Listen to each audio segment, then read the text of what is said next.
ठीक है, स्टार्ट करते हैं। मीनिंग ऑफ बिजनेस फाइनेंस से पहले हम जानेंगे, जो है बुक का नाम है इंट्रोडक्शन टू बिजनेस फाइनेंस। तो फाइनेंस तो हम जानते हैं, फाइनेंस वो चीज़ें होती हैं जैसे कैश और असेट्स जो चलती रहती है, जिससे हमारा बिजनेस रनिंग में रहता है ना, प्रोसेस में रहता है, उसे फाइनेंस कहते हैं। ठीक है, तो बिजनेस फाइनेंस क्या होता है इसके बारे में हम इसमें जानेंगे, और उसको मैनेजमेंट कैसे करना होता है उसको उसके बारे में जानेंगे। तो फाइनेंस जो है ये कहते हैं कि प्रोविजन ऑफ मनी है। क्या है? प्रोविजन ऑफ मनी है। जो फाइनेंस को डिफाइन किया गया है वो प्रोविजन ऑफ मनी के हिसाब से डिफाइन किया गया है। जो मनी का प्रोविजन है, जो उसका फ्लो है पूरे साल, जो भी बिजनेस में फ्लो चलता रहता है ना मनी का, कैश का, में वो कैश हो या बैंक में हो या उधार हो, तो वो सब वो क्या कहलाता है? फाइनेंस कहलाता है। ठीक है, और हर बिजनेस को चलाने में फाइनेंस का जो है अहम रोल होता है। अगर फाइनेंस नहीं है तो कोई भी बिजनेस नहीं चल सकता। तो इसके जो फंक्शन ऑफ मैनेजमेंट है उसे जो कहा जाता है वो कहा जाता है procurement of funds and their effective utilisation. ठीक है, उसका जो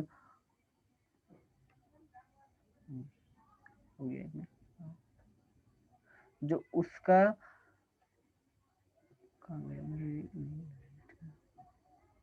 हाँ, तो इसको जो डिफाइंड किया गया है ना वो इससे ही कहा गया है। तो ये है प्रोक्योरमेंट ऑफ फंड्स, मतलब फंड को किस तरह हमें इकट्ठा करना है, किस तरह हमें इकट्ठा करना है और उसको किन किन कामों में हमें लगाना है, इसे कहते हैं फाइनेंस। और इसी के मैनेजमेंट को कहते हैं बिजनेस फाइनेंस मैनेजमेंट। ठीक है, तो इसका जो मनी है हमारा, उसका कैसे हम बेटर यूटिलाइज कर सकें उसके बारे में हम इस किताब में जानेंगे। ठीक है, तो इसकी जो डेफिनेशंस दी हैं वो देख लेते हैं हम। जो डेफिनेशंस दी हैं, ये डेफिनेशंस पहली जो है व्हीलर के अनुसार है। तो business finance is that business activity which is concern with acquisition, acquisition मतलब इकट्ठा करना, और कन्वर्जन ऑफ कैपिटल, कन्वर्ट करना इन कैपिटल में। ठीक है, मीटिंग फाइनेंशियल नीड, जो और वो किस लिए करना है? ताकि हमें जो बिजनेस की फाइनेंशियल नीड है, ज़रूरतें हैं जो पैसे से रिलेटेड है, उनको क्या कर सके? पूरा कर सके, और उसके जो बिजनेस का जो ऑब्जेक्टिव है उसे पा सके। जो बिजनेस का मेन ऑब्जेक्टिव होता है वो यही होता है कि प्रॉफिट अर्न करना। तो जो बिजनेस फाइनेंस का जो अहम रोल होता है वो इसलिए होता है कि जो एक्विजिशन करे और कन्वर्जन करे कैपिटल में, ताकि हम प्रॉफिट का पता लगा पाए। गुटमैन कहते हैं कि business finance can broadly be defined as the activity concern with planning, raising, controlling and administrating of fund. तो इन ये कहते हैं फंड का जो है प्लान करना, कि फंड कैसे इकट्ठा किया जा सकता है। ठीक है, कंपनियां कैसे फंड इकट्ठा करती हैं, शेयर्स इशू करती हैं। ठीक है, और जो है डिविडेंड इशू करती हैं, डिविडेंड डिविडेंड एफडी की तरह होते हैं। ठीक है, डिविडेंड इशू करती हैं। तो कंपनियां क्या करती हैं? प्लानिंग करती हैं, रेज करती हैं। अब प्लान कर लिया उन्होंने, जैसे हमें डिविडेंड इशू करने अपनी कंपनी के, फिर रेज करेंगे फंड को, उनको बेचेंगे तो ताकि फंड जो है रेज हो जाए। फिर कंट्रोलिंग भी करना पड़ता है, फिर कंट्रोल करना पड़ता है कि हम उसको कैसे, डिविडेंड को किस तरह कंट्रोल कर पाए कि हमें जो है आगे हमें उन्हें जो है प्रॉफिट के साथ ही देना है। अगर हमने किसी से डिविडेंड लिया है तो ये हमारा कंपनी का जो एक दायित्व बन जाता है, लायबिलिटी बन जाती है। तो हम उसको क्या करें, जो आउटपुट दें वो प्रॉफिट के साथ ही दें। फिर एडमिनिस्ट्रेटिंग मतलब जो फंड है उसको किस तरह कहाँ कहाँ पे लगाना है, उसकी एडमिनिस्ट्रेशन भी करनी होती है। ठीक है, अब मीनिंग है इसका, जो हम डायरेक्ट मीनिंग जान लेते हैं सीधा। इसका जो मीनिंग है ये साफ सीधा मीनिंग लिखा है इसमें, यहाँ से लिख लीजिए इतना शॉर्ट में। ठीक है, इतना बड़ा है, ये वाला हटा देता हूँ मैं। अब यहाँ से देखिए। ठीक है, तो ये financial management is mainly concern with the proper management. ठीक है, फाइनेंशियल मैनेजमेंट जो मेनली कंसर्न होता है वो होता है प्रॉपर मैनेजमेंट ऑफ फंड। क्या है? Management of fund. Financial management को हम कह सकते हैं इन द नॉर्मल वे, और अपनी जबान में कह सकते हैं management of funds. Financial management क्या है? Management of fund. फंड्स को हम जानते हैं, फंड्स क्या है? पैसा, ठीक है, कैश बैंक में हो या उधारी में हो, जैसा भी है। The finance manager must see the fund are procured in a manner that risk, cost and control consideration are properly balanced in a given situation and there is optimum utilization of current। ठीक है, तो इसमें जो financial management होता है, जो finance manager होता है, उसका जो मेनली काम क्या होता है कि जो है रिस्क को कम करे। जैसे हमने फंड तो इकट्ठा कर लिया, हमने इन्वेस्टमेंट करवा ली, अब हमें वापस भी तो देना है उसको, है एक, जैसे शेयर्स होते हैं, हमने प्रेफरेंस शेयर दे दिए उन्हें, प्रेफरेंस शेयर, प्रेफरेंस शेयर में हम उनको लॉस नहीं दे सकते, हम उनको प्रॉफिट ही दे सकते हैं। तो एक रिस्क है, तो रिस्क को कम से कम किया जा सके, जो कॉस्ट है उसको कंट्रोल किया जा सके, ताकि फंड जो है ज्यादा ना लगे। तो फंड का मेन यही है। तो इसमें एक होता है P2P, अकाउंटिंग में होता है P2P, परचेज टू पावर, इस तरह से होता है, ठीक है। तो उसमें क्या किया जाता है कि भाई कोस्ट एक को बार कम से दोबारा कम लाया रिपीट कर जाए। देना, थोड़ा सा कंफ्यूज हो गया। किसमें? ये वाले एक बार थोड़ा सा दोबारा समझाना, थोड़ा सा कंफ्यूजन हो गई एकदम से, ठीक है, देखो बीच में ब्रेक हो फाइनेंशियल गई थी आवाज। मैनेजमेंट, हाँ अभी तो हमने ज़्यादा स्टार्ट नहीं किया। फाइनेंशियल मैनेजमेंट जो है, हम फाइनेंशियल मैनेजमेंट में ही पढ़ रहे हैं। तो फाइनेंशियल मैनेजमेंट जो है उसे कहा जाता है मैनेजमेंट ऑफ फंड, ठीक है। फंड तो हम जानते हैं, फंड किसे कहते हैं। जैसे हमने सुना होगा, फंड रेज किया जा रहा है भाई, एक एनजीओ के लिए या किसी काम के, जैसे मस्जिद में फंड इकट्ठा किया जाता है, ठीक है। जैसे कोई मस्जिद बन रही है, तो क्या बनना हो रहा है? फंड इकट्ठा हो रहा है ना। तो फंड वो फाइनेंशियल मैनेजमेंट कहलाता है। अब वो क्या कर रहे हैं? चंदा कर रहे हैं, इस तरह, ठीक है, चंदा कर रहे हैं, फंड इकट्ठा कर रहे हैं, रेज कर रहे हैं, ठीक है। फिर उसको प्लानिंग कर, पहले तो प्लानिंग करी हम कैसे फंड इकट्ठा कर सकते हैं, ठीक है। फिर उन्होंने जो है रेज किया, उन्होंने प्लानिंग कर ली कि हम चंदा करेंगे, ठीक है। फिर उन्होंने रेज किया किस तरह? चंदा करके, ठीक है। फिर उसको कंट्रोल किया, उसको फिर एडमिनिस्ट्रेट किया, उसको लगाया ताकि मस्जिद जैसे बन जाए, ठीक है। तो ये क्या है? ये भी एक फाइनेंशियल मैनेजमेंट है जो एक मस्जिद ने किया। इसी तरह बिजनेस करता है, तो बिजनेस चंदा तो कर नहीं सकता, तो बिजनेस ना अपनी जो कैपिटल है उसको शेयर्स में या डिविडेंड में पार्ट कर देता है, कि वो मान लेता है कि हमारी जो बिजनेस है ना 2 करोड़ का है, वो मान लिया उसने, है नहीं, उसकी गुडविल के हिसाब से उसको मिल जाता है कि वो 2 करोड़ का उसके पास बिजनेस है। अब वो 2 करोड़ की जो है शेयर इकट्ठा वो कर देगा पब्लिक में इशू, कि 2 करोड़ का पैसा आप हमारे पास दे दीजिए, हमारे जो बिजनेस वो 2 करोड़ का, तो वो अब 2 करोड़ का हो गया जब पैसा मिल गया तो। अब लेकिन उसको 2 करोड़ का बनाना भी है, कॉस्ट भी लगानी है। मैं फंड को जो रेज किया है ना, उसके बाद जो मेन काम है एडमिनिस्ट्रेशन का है, कि उसको कंट्रोल भी कर सके, मेंटेन कर सके, ठीक है। ऑप्टिमम यूटिलाइजेशन ऑफ फंड, तो ऑप्टिमम यूटिलाइजेशन फंड जो है कि मिनिमम उसका जो है दुरुपयोग हो, पूरा जो है पूरा का पूरा यूटिलाइज हो जाए, उसका जो है दुरुपयोग ना हो, मिसयूज ना हो, ठीक है। इसमें जैसे सोलोमन है, उनका उनकी भी ये रही एक छोटी सी वो है उनकी, फाइनेंशियल बिजनेस मैनेजमेंट। देखो financial management concern with the efficient use of an important economic resource, namely capital fund, ठीक है। वो कहते हैं कि फाइनेंशियल मैनेजमेंट जो है एक एफिशिएंट यूज है इकोनॉमिक रिसोर्स का, जिसे हम कैपिटल फंड कहते हैं। कैपिटल फंड जो, तो कैपिटल वो ही होती है जो बिजनेस की जो मेन पावर होती है ना, उसकी असेट्स, लायबिलिटी और कैश वगैरह, इन सबको मिला के कैपिटल बनता है, ठीक है। तो फाइनेंशियल मैनेजमेंट कहते हैं जो उसकी जो मेनली रिसोर्स है ना, जो जिसके लिए किया जा रहा है, वो कैपिटल फंड के लिए काम किया जा रहा है, ठीक है। ये सोलोमन के हिसाब से है। आगे हम, ये समझ में आया वैसे इतना फाइनेंशियल मैनेजमेंट क्या होता हाँ भाई आ गया। है? हाँ भाई आ गया। हाँ, तो मतलब अगर पूछा जाए फाइनेंशियल मैनेजमेंट क्या होता है, तो नॉर्मल हमें यही बताना है कि financial management refers to the management of fund and how to utilise the fund and how to raise the fund and how to administrate the fund for optimum utilisation of fund. इस तरह के लिख दोगे आराम से मिल जाते हैं number, okay. ठीक है।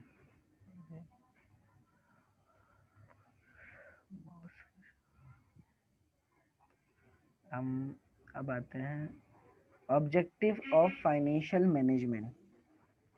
तो ऑब्जेक्टिव क्या है फाइनेंशियल मैनेजमेंट के? 2 ऑब्जेक्टिव होते हैं, एक तो बेसिक ऑब्जेक्टिव होता है, ठीक है, और एक होता है अदर ऑब्जेक्टिव। तो बेसिक ऑब्जेक्टिव जो होते हैं, मैं अभी हमने जो उससे ही पता चल जाता है, जो डेफिनेशन होती है उससे हमें उसके ऑब्जेक्टिव पता चल जाते हैं, उसके काम क्या होते हैं। ठीक है, तो इसके जो बेसिक ऑब्जेक्टिव है वो है ट्रेडिशनली एंड बेसिकली ऑब्जेक्टिव जो है, जो पुराने ऑब्जेक्टिव थे वो है maintenance of liquid asset. Liquid assets होती है कैश, बैंक। ठीक है, इसको लिक्विड कहते हैं, जो हमेशा घटता बढ़ता रहता है उसे लिक्विड कहते हैं, लिक्विड एसेट। ठीक है, जो घटती बढ़ती रहती है ना, उधारी हो गई, लाइबिलिटी वगैरह, ये सब जो है ये घटती बढ़ती रहती है, तो इसे मैंने इसको मेंटेन करना, ये फाइनेंशियल मैनेजमेंट का काम है। Maximisation of profitability of firm.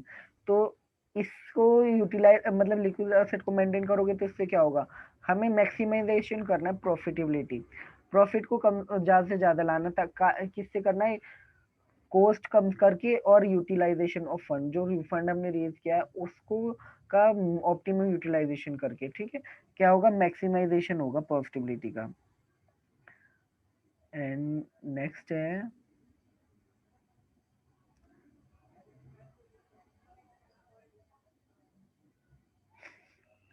Third है share holders wealth maximisation rather than on profit maximisation. तो थर्ड जो है, जो मेन माना जाता है, वो कहते हैं ये शेयर होल्डर्स की वेल्थ मैक्सिमाइजेशन की जाए रेदर देन प्रॉफिट मैक्सिमाइजेशन। क्योंकि प्रॉफिट बढ़ाना मोटिव नहीं होना चाहिए, मोटिव ये हो मेन जो शेयर होल्डर्स हैं उनकी वेल्थ मैक्सिमाइजेशन हो जाए।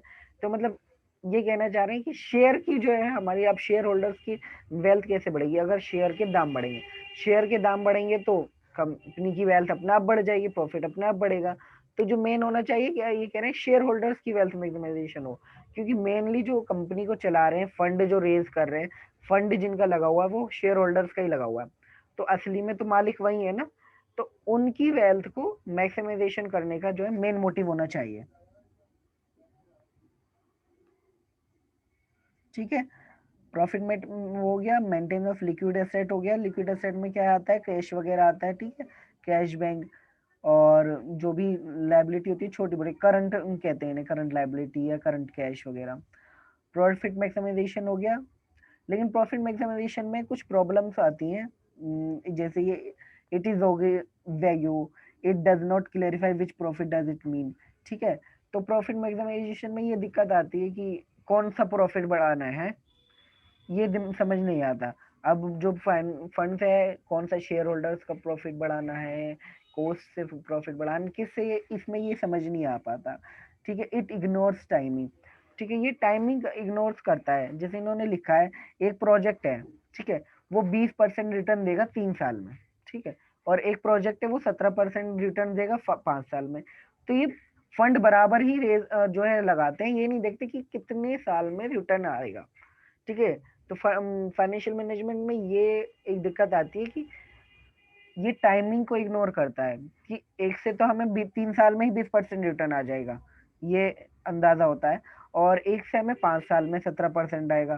तो जो मेनली हमें जो पैसा लगाना चाहिए उसमें लगाना चाहिए जिसमें हमें 3 साल में 20% आ रहा है, लेकिन ये दोनों को बराबर ही अहमियत देता है। और it overlooks quality aspect of future activities. ठीक है, तो ये क्या देखता है, ये quality aspect of future activities को पे जो है ध्यान नहीं दे पाता है। ये कोशिश करता है कि हमारा जो प्रॉफिट जो होगा, शेयर होल्डर्स का जो प्रॉफिट होगा फ्यूचर में वो कितना हो जाएगा, उसको हमें मैक्सिमाइजेशन करना होता है। ठीक है, क्योंकि इनका जो मेन चीज है वो काम है फ्यूचर के लिए, कि उनके हमारे शेयर होल्डर्स के जो है वेल्थ बढ़ जाए, ये हो जाए। लेकिन जो करंट में जो सिचुएशन आएगी ना, वो दिक्कत आ सकती है कि अभी तो हमारा प्रॉफिट नहीं हो रहा है, ये फ्यूचर पे देख के रहता है। जैसे एडवर्टाइजमेंट है, उसका कितना बड़ा खर्चा होता है, उन्होंने कई करोड़ रुपए लगाए, लेकिन उसका खर्चा हम अगर एक साल में ही ले लेंगे, अगर जैसे उनने 10 करोड़ रुपए लगाए इस बार, अब वो 10 करोड़ का खर्चा एक साल में ही ले लेंगे, लेकिन प्रॉफिट तो सालों साल आना है, आगे भी आता रहेगा उसका। अगर एक बार इस साल हमने एडवर्टाइजमेंट दिखाया तो कंपनी का जो नाम हो गया, अब उसका प्रॉफिट तो हमें एक साल तक उसके बाद भी मिलता रहेगा, लेकिन हमने उसका जो एक्सपेंस है वो इस साल जोड़ लिया, तो दिक्कत आ जाती है।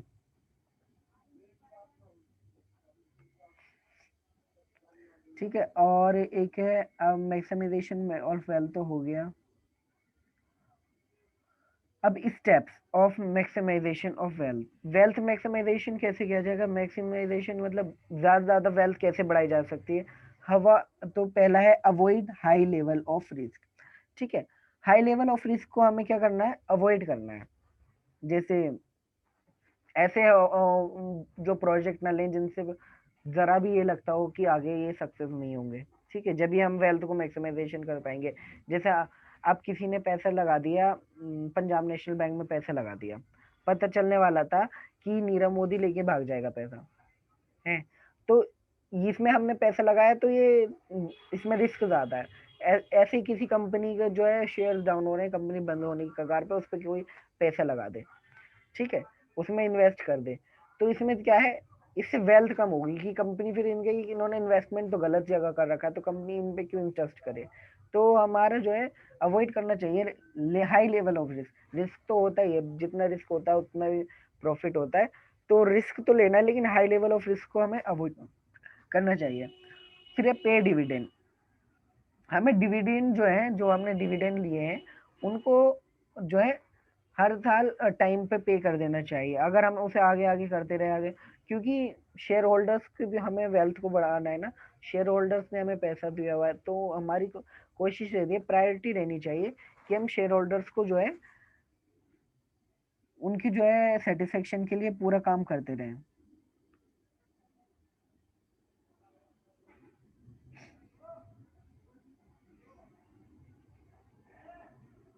ठीक है, मेंटेन ग्रोथ इन सेल्स, तो जो सेल्स है उसमें हमें मेंटेन करना चाहिए, ग्रोथ होनी चाहिए, क्योंकि जो कंपनी जो चलती है वो सेल्स से ही चलती है। मेन जो काम होता है सेल्स एंड मार्केटिंग का ही होता है। तो मार्केटिंग तो पहला स्टॉप होता है, मार्केटिंग से पैसा नहीं आता, लेकिन सेल से पैसा आता है। पैसा जो कंपनी से आ रहा है वो सेल से आ रहा है। तो हमें क्या करना चाहिए, मेन जो मोटिव होना चाहिए कंपनी का, ग्रोथ करना चाहिए। सेल्स में ग्रोथ होगी जब भी कंपनी आगे बढ़ेगी। Maintain price of firms equity share, equity share जो होते हैं, जो हमें पब्लिक में इशू करने होते हैं, उनका जो प्राइस है उसको हमें मेंटेन करके रखना चाहिए, ताकि हमारी कंपनी के, देखो कंपनी का जो फंड्स है मेनली वो इक्विटी शेयर से ही आएगा, ये डिविडेंड वगैरह से आएगा। तो हमें अगर उसका प्राइस को हम अगर मेंटेन करके रहेंगे ना, तो अभी हमारा जो फाइनेंशियल मैनेजमेंट सही से चल पाएगा और वेल्थ मैक्सिमाइजेशन होगी। अब लेकिन हमें ये नहीं है कि हमारी वेल्थ इतनी कम है और हम उसका जो रेट बढ़ा के रख दें या कम कर दें, तो इसको मेंटेन करके रखना पड़ता है, ना ज्यादा हो ना कम ही हो। और वो तो अपना मार्केट के ऊपर डिपेंड होता है, जिसकी ज्यादा मांग होती है शेयर की उसके दाम बढ़ जाते हैं, जिसकी कम होती है उसके जो है उसके प्राइस घट जाते हैं, और ये रोजाना ही चलता रहता है, क्योंकि लोग उसी में इन्वेस्ट करना पसंद करते हैं। उसी शेयर को, उन्हीं कंपनियों के शेयर खरीदना पसंद करते हैं जिनके रिस्क नहीं होता, जिनकी कंपनियों में उनमें पता चल रहा होता है कि हाँ इस कंपनी से प्रॉफिट ही होगा, कंपनी प्रॉफिट में ही जाएगी, इन्होंने जैसे इन्वेस्ट किया हुआ है। तो हमें उन उसकी तरह जो है ध्यान देना चाहिए कि हमारे जो इक्विटी शेयर है उस पर वो मेंटेन रहे।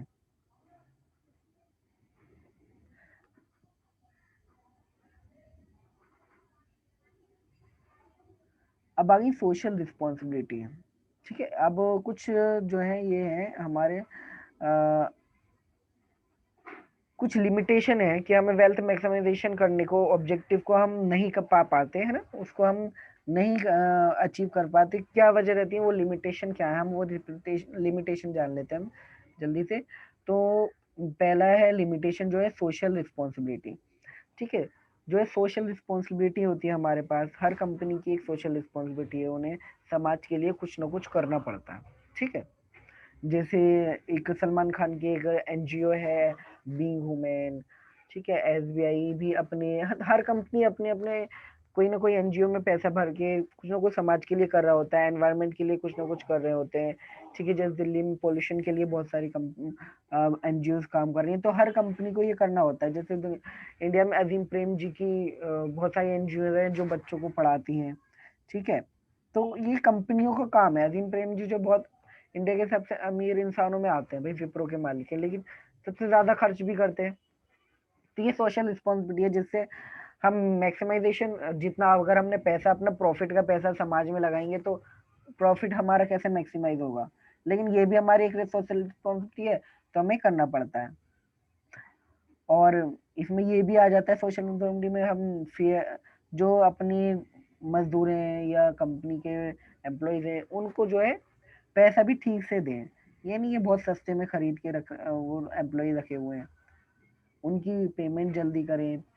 फिर एक गवर्नमेंट कंस्ट्रेंट्स, अब जैसे गवर्नमेंट कंस्ट्रेंट बहुत ज़्यादा दिक्कत करती है, जैसे जीएसटी आ गया, जीएसटी में अब इतना सारा टैक्स देना पड़ रहा है, ठीक है 28% देना पड़ जाता है कंपनियों को, तो उनको तो दिक्कत होती है उनका। अब वो अगर ज़्यादा टैक्स देंगे तो प्रॉफिट कम होगा, प्रॉफिट कम होगा तो हम मैक्सिमाइजेशन क्या करेंगे, तो ये एक लिमिटेशन है प्रॉफिट मैक्सिमाइजेशन में।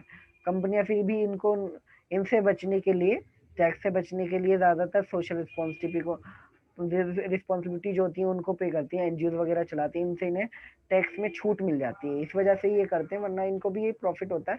और वो ऐसा करते हैं एनजीओ में काला धन लगाते थे अपना जो ब्लैक मनी हुआ, और वो वाइट हो जाता है और टैक्स से भी बच जाते हैं अपने आप। अब है अदर ऑब्जेक्टिव। अदर ऑब्जेक्टिव जो है वही मेन है जो इस वक्त आजकल जो माने जाते हैं। मेन है पहले ensuring fair return of share holder. देखो कोई भी कम शेयर होल्डर इक्विटी शेयर जब भी खरीदेगा, जब मैं किसी कंपनी में अपना पैसा जब भी लगाऊंगा जब मुझे ये पता हो कि हाँ यहाँ से मुझे रिटर्न मिलेगा, कि हाँ यहाँ से मुझे प्रॉफिट होगा। अगर मुझे ये लग रहा है भाई कंपनी से मुझे जो मुझे है घाटा होने वाला, मेरा पैसा और कम हो जाएगा, तो मैं क्यों लगाऊंगा किसी कंपनी में पैसा। तो हमें इंश्योर करके रखना चाहिए कि हम अच्छा रिटर्न मिलेगा हमें शेयर होल्डर्स को, ठीक है। जब भी कोई शेयर होल्डर भाई अपना पैसा लगाएगा, this building up reserve of growth and expansion, ठीक है। जो ये कहना चाह रहे हैं कि बिल्डिंग हमें बिल्ड करना है, जो मेन ऑब्जेक्टिव होता है कंपनी का, कि जो रिजर्व हैं उसके इक्विटी डिविडेंड्स वगैरह, उनमें क्या है ग्रोथ होगी और वो बढ़ेंगे ही, ठीक है। ये हमें क्या करना है, हमें बिल्ड करना है, ये इसका जो ऑब्जेक्टिव होता है वो भी किससे होगा, प्रॉफिट मैक्सिमाइजेशन से होगा। Ensure maximum operational efficiency by efficient and effective utilisation finance. तो ये इसका जो मेन जो है फाइनेंशियल मैनेजमेंट का तीसरा जो ऑब्जेक्टिव है वो ये है कि एंश्योर करें कि मैक्सिमाइजेशन ऑपरेशन एफिशिएंसी होगी, कि ये हम ज़्यादा से ज़्यादा मैक्सिमाइजेशन करेंगे, ठीक है। ज़्यादा से ज़्यादा हम क्या करेंगे, बढ़ाएंगे किसको, एफिशिएंसी को, यूटिलाइजेशन ऑफ फाइनेंस। फाइनेंस कहते हैं फंड्स को, तो फाइनेंस का जो है ज़्यादा से ज़्यादा अच्छे से अच्छे क्या होगा, यूटिलाइज करेंगे हम, ये है, ताकि इफेक्टिव यूटिलाइजेशन होगा। जब भी हम क्या कर पाएंगे अपने फंड्स का, जब हम इफेक्टिवली यूज करेंगे, ऑप्टिमम यूटिलाइजेशन करेंगे, तभी जब हमारा मैक्सिमाइजेशन होगा प्रॉफिट का, ठीक है। Ensuring financial discipline in the organisation. Financial discipline किसे कहते हैं, जो like optimum utilisation of fund ही कहलाता है ये भी एक तरीके से, क्योंकि मेनली जिस पे हम फंड को लगाएं, जहां लगाएं वो सही जगह लगाएं, ठीक है। ये नहीं हो कि वेस्ट जगह लगा दिया या कोई गलत जगह ना लगाया जाए, ठीक है। फाइनेंशियल डिसिप्लिन होना चाहिए कि हमने अगर मैनेजर को पैसा दिया है इस काम के लिए, तो उस काम में वो पैसा लग जाए, ठीक है। तो फाइनेंशियल डिसिप्लिन है। अगर हमने जैसे अकाउंटिंग डिपार्टमेंट को हमने ये कहा था, ये पेमेंट कर देनी है उसको, हमने पेमेंट डिले करी, ठीक है, तो इससे रिलेशनशिप भी बिगड़ते हैं क्रेडिटर्स वगैरह के। तो ये ना सिर्फ डिसिप्लिन में होना चाहिए जो भी पूरा फाइनेंशियल मैनेजमेंट, अगर ये बिगड़ेंगे तो आगे हमें खुद ही दिक्कत होगी।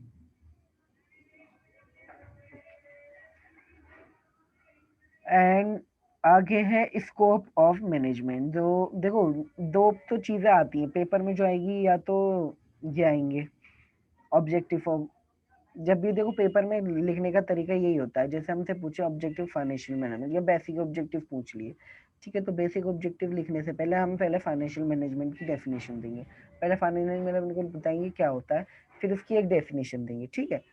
फिर हम उसके बारे में लिखेंगे point two point, maintenance of liquidity set, ये हेडिंग बनाई, फिर उसके बारे में थोड़ा सा लिखा। जितनी ज्यादा हेडिंग बनाओगे उतना ज्यादा फायदा होता है, ठीक है। अब जैसे स्कोप ऑफ फाइनेंशियल में ये भी इंपॉर्टेंट है, ठीक है, और ये भी, ये दो टॉपिक इंपॉर्टेंट है इस चैप्टर के। तो स्कोप ऑफ फाइनेंशियल मैनेजमेंट क्या है, उसमें जब हमसे पूछे स्कोप ऑफ फाइनेंस, तो पहले हम फाइनेंशियल मैनेजमेंट के बारे में बताएंगे, ठीक है, ठीक है। फिर उसके बारे में जो भी है पूरा, फिर उसको उसकी तरीके से दिखाएंगे। इसको मैं कोई आना चाह रहा है पार्टिसिपेंट, एडमिट।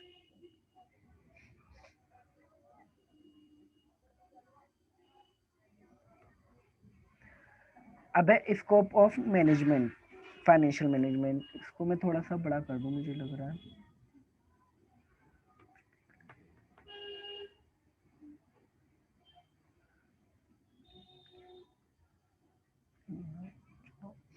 ठीक है, तो पहले हम फाइनेंशियल मैनेजमेंट को बताएंगे। जब हम scope of financial management, scope के बारे में हम बाद में बात करेंगे। देखो इसके भी नंबर होते हैं, इसका 1-2 नंबर इसके होते हैं, फिर स्टेप वाइज चलते हो ना तो पढ़ने में आसानी होती है। ठीक है, इसमें हम जैसे बताया financial academic discipline has undergone is significant change over the years as regard its scope and coverage। ठीक है, तो इसमें वही बताया हमने, जैसे इसका जो मेन ऑब्जेक्टिव होता है वो डिसिप्लिन होता है फंड्स का, कि उसको ठीक से यूटिलाइज किया जाए और उसको पैसे को ठीक जगह लगाया जाए फंड्स को। ठीक है, तो स्कोप से हम क्या समझते हैं? देखो स्कोप किसे कहते हैं? इसको मतलब इसका कहाँ कहाँ यूज है। ठीक है, फाइनेंशियल मैनेजमेंट का स्कोप, तो स्कोप से हम क्या समझे? स्कोप है कि इसका यूज कहाँ कहाँ है फाइनेंशियल मैनेजमेंट का। हर जगह यूज है फाइनेंशियल मैनेजमेंट। हम क्या घर में भी काम कर रहे हो, जैसे अगर हमें घर चलाना है तो हमारा जो घर का जो फाइनेंशियल मैनेजमेंट है, ज्यादातर मदर्स वगैरह हमारी देखती है ना, अम्मी वगैरह देखती हैं कि क्या लाना है, कहाँ पैसे देना है, किसको कितना देना है। ठीक है, सारा क्या है, फाइनेंशियल मैनेजमेंट हो रहा है पूरा हमारे घरों में भी। ठीक है, तो फाइनेंशियल मैनेजमेंट तो हर जगह है, तो इसका अब हम पढ़ेंगे कि टेक्निकल अप्रोच के हिसाब से कितने कहाँ कहाँ स्कोप है, इसके कहाँ कहाँ यूज है, और फिर हमारी जो न्यू अप्रोच है उसके हिसाब से।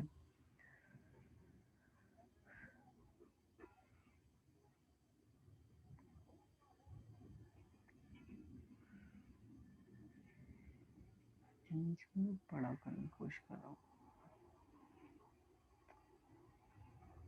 कैसे होएगा?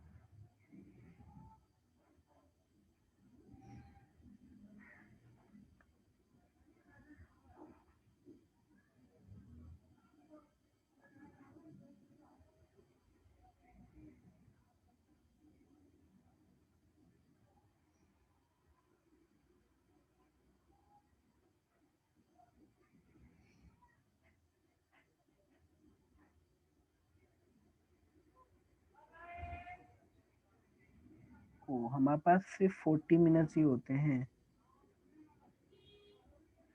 ठीक है, मीटिंग खत्म भी हो सकती है, तो दोबारा अटेंड कर लेंगे। हमारे पास सिर्फ 40 मिनट्स ही होते हैं इस मीटिंग का टाइम। ठीक है, 40 मिनट की ही एक मीटिंग हो सकती है, तो देख लेना। अगर हो जाए, अगर हमारे से वो हो जाए ना, स्किप हो जाए, तो दोबारा वो कर लीजिएगा। मैंने अपग्रेड नहीं की हुई ना। The traditional approach which was popular in the early part of century. ठीक है, जो हमें पहले जो थी उसमें, पहले टाइम में जो ये फेमस थी, जिसमें फाइनेंशियल मैनेजमेंट का यूज माना जाता था, तो उसमें है पहला अरेंजमेंट ऑफ फंड्स। ठीक, arrangement of fund and financial institution. तो इसका यूज कहाँ था? फाइनेंशियल मैनेजमेंट में जो माना जाता था कि arrangement of fund for financial institution, जो फाइनेंशियल इंस्टीट्यूशन है उसमें जो है फंड्स अरेंज करना, ये इसका काम था। ठीक है, इसका यूज वहां पे था फाइनेंशियल मैनेजमेंट का। Arrangement of fund through financial instruments like share, bonds. तो इनका जो फाइनेंशियल मैनेजमेंट का जो यूज है वहां पर है, जैसे शेयर, बॉन्ड्स वगैरह को हम जब इशू करते हैं तो वहां से फंड रेज करने का। फिर looking after the legal and accounting relationship between a corporation and it's source fund. तो अकाउंटिंग रिलेशनशिप जो है फाइनेंशियली एक पार्ट है, फाइनेंस मैनेजमेंट का एक पार्ट है अकाउंटिंग। ठीक है, तो इसमें यही यही देखता है फाइनेंशियल मैनेजमेंट में, हमें देखना पड़ता है कि लीगल एंड अकाउंटिंग रिलेशनशिप, जो हमारा लीगल है, कितना हमारे पास पैसा आया, कितना प्रॉफिट आया, उसका फिर टैक्स कितना देना है, कितना हमें समाज पे खर्च करना है, सोशल रिस्पॉन्सिबिलिटी भी है, हमें सोशल वर्क भी करना है। ठीक है, और फिर इसकी जो सोर्स है फंड्स की, उनको क्या है पूरा यूटिलाइज करना, उसका अरेंजमेंट करना है। ठीक है, कि कहाँ कहाँ से हमें पैसा मिल सकता है और कितना कितना मिल सकता है, कहाँ से, उसका पूरा यूज। इसमें पूरी हिस्ट्री लिखी हुई है फिर तो इसकी, कितना था और वाइट, इसमें लिखा जैसे हमने फंड कहाँ से मिल जाता है, फंड लेके आउटसाइडर से में हमें तो बैंकर्स हैं, इन्वेस्टर हैं। देखो बैंक भी हमारी कंपनियों में इन्वेस्ट करते हैं। जैसे अब बैंक के पास पैसा आया, अब तो वो पैसे को रखे रखे उसके पास पैसा तो बढ़ना नहीं है, ठीक है। बैंक के पास अगर पैसा है तो वो कम उसके पास रखा रखा तो बढ़ेगा नहीं। तो वो क्या करेगा, वो बैंक जो करता है पैसा कंपनियों में लगा जैसे लग रहा है बैंक को कि ये कंपनी प्रॉफिट में जा रही है, ठीक है। तो वो कम है तो उसमें वो उस कंपनी में जो है, या वो किसी जमीन को खरीद के रख दिया उनने, ठीक है, इन्वेस्ट कर देता है, ठीक है। तो इन्वेस्ट कर दिया, वो पैसा बड़ा उन्होंने ले बेच दिया, या अपना जो प्रॉफिट लिया, और उसके साथ फिर वो अपने शेयर जो है शेयर होल्डर्स को जो भी हो, वो जो बैंक में जब पैसा कराता है उनको इंटरेस्ट देता है। तो ये बैंक भी क्या करता है, इन्वेस्ट करता है। फिर इन्वेस्टर्स, तो इन्वेस्टर्स तो हमने बताई थी, इन्वेस्टर में डिविडेंड वाले भी आते हैं और बड़े इन्वेस्टर्स भी होते हैं, जैसे कंपनियों में इन्वेस्टर करते हैं, कई कई करोड़ रुपए लगा देते हैं। तो वो शेयर होल्डर्स में नहीं आते, वो इन्वेस्टर्स में आते हैं। शेयर होल्डर तो कोई भी बन सकता है, हम भी बन सकते हैं। हम इग्नोर रूटीन प्रॉब्लम,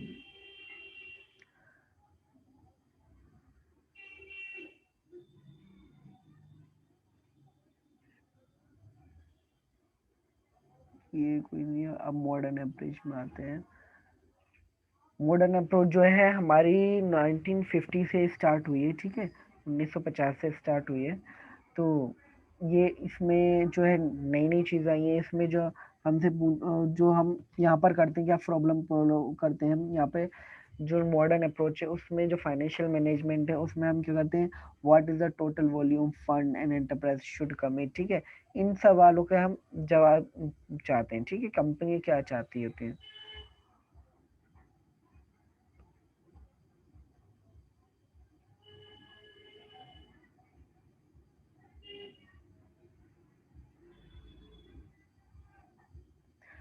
देखो हर जो है अकाउंटिंग 3 प्रकार की होती है, ठीक है। फाइनेंशियल मैनेजमेंट में अकाउंटिंग ही आती है मेनली, ठीक है। अकाउंटिंग में तो ये पैसा देना लेना ये होता है, लेकिन इसमें फाइनेंशियल मैनेजमेंट में ये भी है, रेज करना, फिर पूरा एडमिनिस्ट्रेशन करना फाइनेंशियल मैनेजमेंट का, तो ये सब भी आता है इसमें।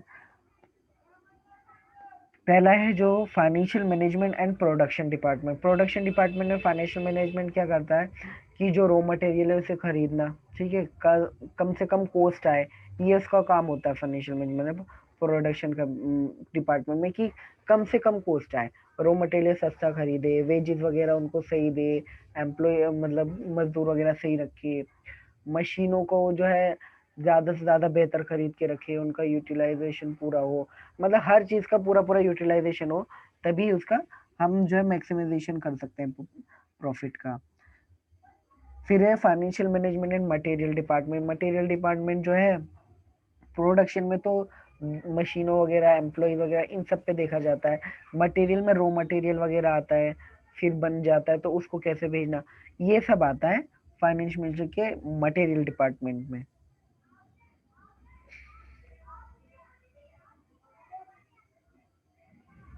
अब लास्ट है हमारा financial management and personal department. Finance अब personal department like HR department, ये सब डिपार्टमेंट्स होते हैं, ठीक है, general management department, sales department. तो इसमें यहाँ पर तो हमें यही दिखाना पड़ता है कि एम्प्लॉयज़ की सैलरी ठीक हो, इंसेंटिव वगैरह हो, इन सब का यूटिलाइजेशन हो, ठीक है, सब एम्प्लॉयज़ का पूरा पूरा यूटिलाइज हो। फाइनेंशियल वहाँ पे मैनेजमेंट सिर्फ इसका ही होता है पर्सनल डिपार्टमेंट में।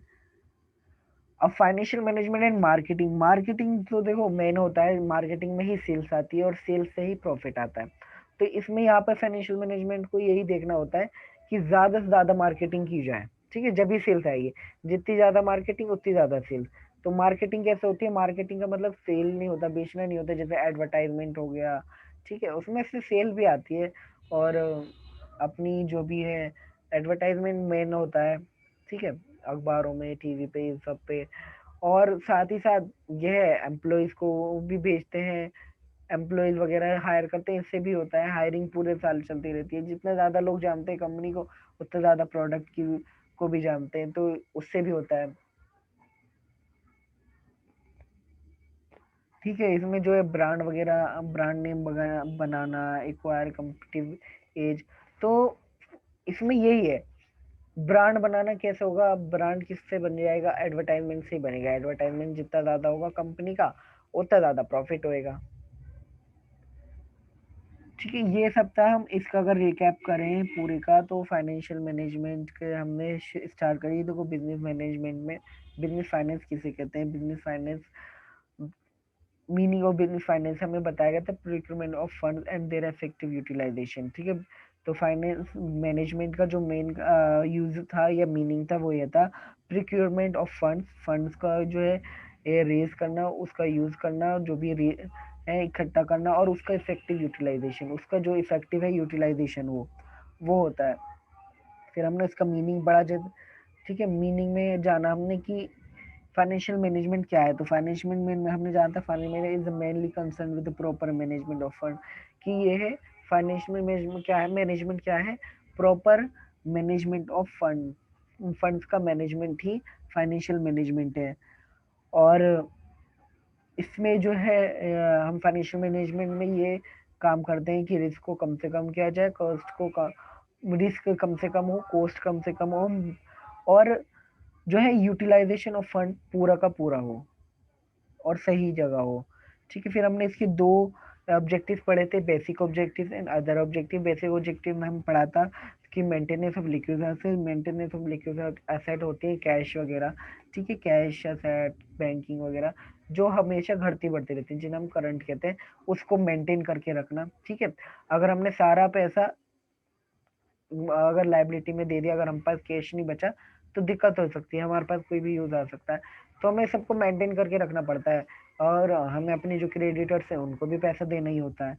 फिर मैक्सिमाइजेशन ऑफ प्रॉफिटिविटी, प्रॉफिट जो है उसको ज़्यादा से ज़्यादा मैक्सिमाइज किया जाए, ज़्यादा से ज़्यादा मैक्सिमम हो हमारा प्रॉफिट, ये हम इंश्योर करते हैं। और लेकिन आजकल जो मेन माना जाता है वो ये माना जाता है कि शेयर होल्डर्स की वेल्थ मैक्सिमाइजेशन हो, क्योंकि मेनली जो पैसा है वो शेयर होल्डर्स का है कंपनी में, और जो कंपनी की जो कैपिटल है वो शेयर होल्डर्स की जो शेयर है उन्हीं की कैपिटल है। तो अगर उनकी वेल्थ बढ़ेगी तो कैपिटल ही हमारी बढ़ेगी, तो मेनली इनडायरेक्टली वही है। लेकिन अब कहा जाता है शेयर होल्डर्स की वेल्थ मैक्सिमाइजेशन हो, ये अपना ऑब्जेक्टिव रखती है कंपनी, ताकि शेयर होल्डर अट्रैक्ट हो उनके पास उनके शेयर खरीदने के लिए। फिर स्टेप ऑफ वेल्थ मैक्सिमाइजेशन हमने पढ़े थे कि avoid high risk, high level risk, कि हमें हाई लेवल रिस्क को अवॉइड करना है। और फिर पे डिविडेंड, डिविडेंड जो है हमें टाइम पे पे करने हैं। मेंटेन ग्रोथ इन सेल्स में ज़्यादा ग्रोथ करनी है, क्योंकि वहीं से पैसा आ रहा होता है कंपनी को। Maintain price firm equity share, कि कंपनी जो है अपने फर्म जो है अपनी इक्विटी शेयर हैं जो पब्लिक में उसे इशू करें, उसको क्या करें, मेंटेन रखे, ताकि कम जो है शेयर होल्डर ज़्यादा से ज़्यादा अट्रैक्ट हो उनके प्रोडक्ट को खरीदने के लिए। फिर जो वेल्थ मैक्सिमाइजेशन में जो दिक्कत आती है, जो उसकी लिमिटेशन, वो ये है, पहला सोशल रिस्पॉन्सिबिलिटी होती है कंपनी को, उसमें भी पैसा लगाना होता है। और फिर गवर्नमेंट को भी पैसे देना होता है वेलफेयर में, और प्रोविजन फंड वगैरह, जैसे एम्प्लॉय प्रोविडेंट फंड जमा कराना होता है। तो ये कुछ लिमिटेशन होती है जिससे उनका प्रॉफिट कम हो जाता है। फिर हमने अदर ऑब्जेक्टिव पढ़े थे, अदर ऑब्जेक्टिव में था ये ensuring a firm return to share holders. ठीक है, फेयर रिटर्न होना चाहिए शेयर होल्डर्स को, building up reserve for growth and expansion. ठीक है, जो हमारी रिजर्व हैं, जो हमारी मनी है, मतलब जो रिजर्व है, हमारा जो प्रॉफिट है जिसको हम रिजर्व करके रखते हैं, वो ज़्यादा से ज़्यादा बढ़े और वो एक्सपेंड हो, बढ़े। ठीक है, ensure maximization की operational efficiency by efficient and effective utilization of finance। तो इफेक्टिव यूटिलाइजेशन ऑफ फाइनेंस होना चाहिए, जो फंड है उसका पूरा यूज होना चाहिए और इफेक्टिवली यूज होना चाहिए। और फिर है एंश्योर फाइनेंशियल डिसिप्लिन ऑर्गेनाइजेशन। क्या है फाइनेंशियल डिसिप्लिन, मतलब पैसा जो है हमारा फंड है वो सही जगह पे लगे और सही तरीके से लगना चाहिए। तो हमने पढ़ा था scope of financial management, financial management का कहाँ कहाँ यूज होता है, क्या उसका स्कोप कहाँ है, कहाँ कहाँ हम उसका यूज कर सकते हैं। तो मेरा पहला था हम arrangement of fund and financial institution. In financial institution होते हैं जैसे बैंक हो गया, ठीक है, बैंक हुआ, LIC वगैरह, ये सब ये फाइनेंशियल इंस्टीट्यूशन है, इनके लिए फंड अरेंजमेंट करना, ठीक है, यहाँ पे फाइनेंशियल मैनेजमेंट का काम होता है। Arrangement of fund through financial instruments, ठीक है, like share bond, fund arrange करना, रेज करना, जैसे शेयर और बॉन्ड्स शेयर जो है इशू करके। तीसरा था looking after the legal and counting relationship between corporation and the it's source of fund. हमारा जो अकाउंटिंग में और सोर्स ऑफ फंड जो है कॉर्पोरेशन में, कॉर्पोरेशन हो उसमें क्या है, उसमें कॉर्पोरेशन होना चाहिए हमारे लीगल एंड अकाउंटिंग रिलेशनशिप में। जो भी कंपनी की जो लीगल है, जो गवर्नमेंट की तरफ से लीगल जो है हमें इंस्ट्रक्शन उनको फॉलो करते हुए जो हमारी अकाउंटिंग रिलेशनशिप है उनमें कॉपरेशन होना चाहिए। मतलब हमारा जो प्रॉफिट भी मैक्सिमाइज रहे, उनको टैक्स भी पूरा मिले। तो ये अकाउंटिंग वाले करते हैं, जैसा भी ये प्रॉफिट ज़्यादा ज़्यादा लाने के लिए वो अपनी परचेज ज़्यादा दिखा देते हैं ताकि टैक्स कम दिखाए देना पड़े। ये कुछ अप्रोचेस थी, जैसे ignore routine problem, ignore non corporate enterprise, ignore working capital finance. ये पुरानी वाली जो थी हमारी, ये हमने जो पढ़ी है ना अभी, ये स्कोप ऑफ फाइनेंस में हमने ये ट्रेडिशनल अप्रोच, तो ट्रेडिशनल अप्रोच की ये कुछ लिमिटेशन थी, जैसे इग्नोर रूटीन प्रॉब्लम, ठीक है, रूटीन प्रॉब्लम जैसे आती रहती है हमारे पास, कोई भी प्रॉब्लम आ जाती है। जैसे इसमें लिखा हुआ है एक, नहीं लिखा, जैसे कोई भी प्रॉब्लम आ गई है, अब जैसे एकदम से हमारे पास फाइनेंशियल प्रॉब्लम आई कि कम हमें GST देना है ना, हमें पहले हम 18% देते हैं, 28%, एकदम से आ गया, अब हमारे पास इतना लिक्विड नहीं है, ठीक है, लिक्विडिटी नहीं है एकदम से, या कंपनी बंद हो, कंपनी में जो बड़ी मशीन थी कई लाख रुपए की, वो बंद हो गई, ठीक है, खराब हो गई, अब नई लानी पड़ेगी। तो नई लाने के लिए एकदम से 5 लाख का खर्चा आ गया। तो ये इग्नोर करता था रूटीन प्रॉब्लम, ये रूटीन प्रॉब्लम है, कभी भी आ जाती है, आती रहती है, तो इन प्रॉब्लम्स को ये इग्नोर करता था। इग्नोर नॉन कॉर्पोरेट एंटरप्राइज, जैसे अब जो फाइनेंशियल जो नहीं है, मतलब जैसे हमारे कंपनियां नॉर्मल फर्म्स वगैरह, उनमें ये इग्नोर करते थे फाइनेंशियल मैनेजमेंट। फाइनेंशियल मैनेजमेंट जो होता था ये मानते थे ये बैंकिंग वगैरह इन यहीं पे फाइनेंशियल मैनेजमेंट होता है, और जगह नहीं होता। Ignore working capital in financing, working capital मतलब जो काम चल रहा है, जिस कैपिटल का यूज हो रहा है उसको ये इग्नोर करते थे, जैसे जो कैश वगैरह उसको इग्नोर करते थे ये। No emphasis on allocation of funds, ठीक है, ये एम्फेसिस करते ही नहीं थे कि एलोकेशन फंड्स को कहाँ से एलोकेट किया जाए, कहाँ लगाया जाए, इस पे एम्फेसाइज नहीं करते थे, बस रेज करना, उसका यूज करने का ही जो है, ये इस पे एम्फेसाइज नहीं करते थे। ये फिर मॉडर्न अप्रोच थी, और मॉडर्न अप्रोच हो गई, और फिर financial management and other areas में।